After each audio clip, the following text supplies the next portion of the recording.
support him. How would you like to be the president of a country? There's an opponent running against you, and a rock star U.S. senator comes and campaigns against you. That is actually something that diplomatically is not supposed to happen. But of course, when you're on the left, a lot of things are forgiven. And long story short, the plan called for the likelihood of their losing because Odinga comes from a minority party.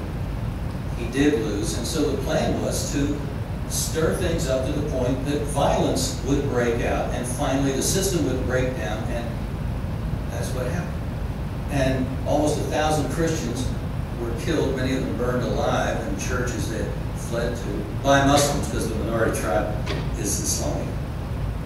And since they have inherited the stupidity of British gun laws, the people weren't able to defend themselves. And so the president, who had been elected duly, buckled and created out of thin air an unconstitutional, non-existing office of prime minister. And Odinga now shares power because he was able to leverage his way in a la cousin veto. All of that before Obama was even nominated. We were warned. We just didn't pay attention. Now, the good news is, I think, that by the grace of God, there seems to be a residue in this country of some kind of inchoate grasp of the Constitution of limited government, things that the government is not supposed to do. It's pretty corrupted, but at least it seems to be to this point that, oh, I'd love to have all those freebies. Yes, fine, come on, right, you mean I have to pay for them? Oh, no, thanks very much. And so now that the bill is coming due, people are saying, no, no thanks. And we've seen the initial pushback in the recent elections, and that's all well and good, but again, I think it needs to be carried out in rhino hunting in the coming spring elections and the primaries. Primaries are going to be a lot more critical than many of the general elections, although in the case of this guy, it'll be 2 elections, the primary and the general.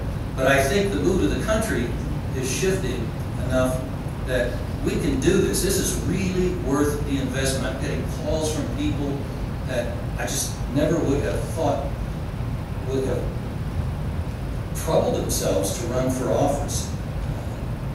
Really exciting people who've been in office in the past and who understand the problem and are fighters. I'll just give you an example of one guy. Michelle Bachmann has an aide by the name of Julie Quist, runs her district office in Minnesota. And her husband, Alan, has been in the state legislature. He's a college professor. He's a dairy farmer. And Julie let me know that Alan is, like so many of us, amazed at what's happening and sees the pushback and has been thinking, you know, this is probably going to be the year if there ever is a time to make a run for it. And so he's announcing for Congress against a Democrat who's been endorsed by the NRA and we've given a D to. And my guess is that Representative Walz is going to be hard-pressed to win this next election because Alan Quist knows how to run a campaign and he also knows the issues and he knows how to present them. And that's just one situation. This is happening in many, many places around the country.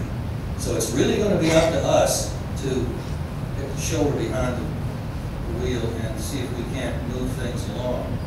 I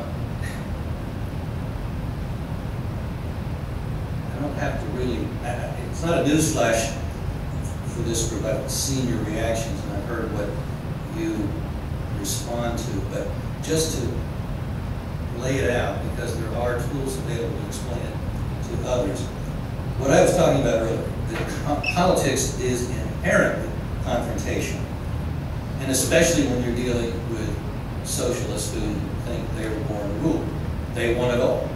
And so for us to temporize and to talk about compromise is only to have a euphemism for giving away that which we don't ever expect to get back. That's what that's all about. And our founder was, for over 2 decades, a California State Senator, H.L. Richardson. And he saw his allies, not just on gun issues in the California Senate and the Assembly, but on pro-life issues, and tax issues, and all kinds of big government issues, making nice with the socialists. And they didn't believe that politics is confrontational. They didn't want to understand that politics is confrontational. They just didn't want to accept that and deal with it. And as a result, the floor continually was wiped with them, because they just didn't want to see what was happening before their very own eyes. And this has been an issue between us and the NRA, but the NRA is not atypical of what goes on in Washington. But let me give you a couple of examples. Not too long ago, we had a dinner honoring Senator Coburn. He's the head of the Second Amendment Caucus in the Senate, and he had put through, and is now law, and it will take effect in February, a measure that overturns the Reagan era ban on guns in parks, so that come February, the law of your state will prevail rather than this stupid shoot me, steal me, rape me sign that we had all over these parks. And at the banquet, Senator Coburn said, "Now, you heard about the NRA when my measure passed, but truth be told, they tried to keep it from passing. It was the GOA that encouraged me. As far as I'm concerned, they're the only gun lobby in Washington." And this surprised people that were at that meeting, because it just sounded so out of character. Well, it's certainly out of character for the average NRA member, but it's not out of character for the staff, and it's nothing new. I'll give you another example. In 1996, Senator Smith from New Hampshire, no longer there, had put forth a measure, and it was kind of a rerun, a pre-run of the Coburn drill. And since I was a little bit closer to this one, I can tell you exactly what was going on. The senator called me, I was in my office, and he said, "Look, I'm being told that if I put my measure forth, it's going to lose. We're going to have 40 votes according to the NRA vote count. Even some of my colleagues pro-gun are telling me don't do it because we're going to lose, and that's going to make us look bad, and we just can't do that."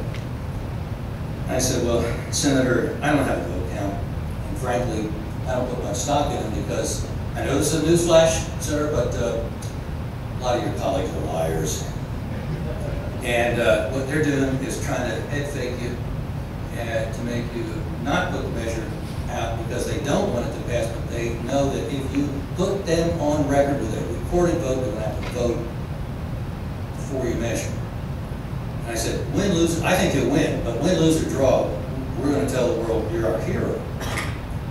That's all I wanted to know. Went out, and he put the amendment forth, and by golly, he didn't get 40 votes. He got 67. The same as Coburn got. I don't know what, I mean, it was weird. I mean, even Barbara Boxer, who's running for re-election this year, voted Coburn's measure. I would have only been more surprised if Senator Schumer had. He would never make that mistake. We can count on Charlie Schumer. Anyway, that's the drill. The whole Washington establishment on our side only will venture something if it's nothing ventured, nothing risked. If we don't venture, then we're going to lose, right? Now, the American spirit says nothing ventured, nothing gained. Yeah, I might lose, but you know what? Sometimes we've gone into battles when it didn't look terribly promising. We ended up winning. Sometimes quickly, sometimes over a long fight. But, you know, we're not God. We don't know the outcome of these things. And the other side may put up a good show. Look how inevitable socializing medicine was. It may be dying as we speak, right now. And that's something we can wait on. That has in it an invasion of privacy that would compromise the integrity of gun owners in a huge way. First, the unconstitutional instant background check.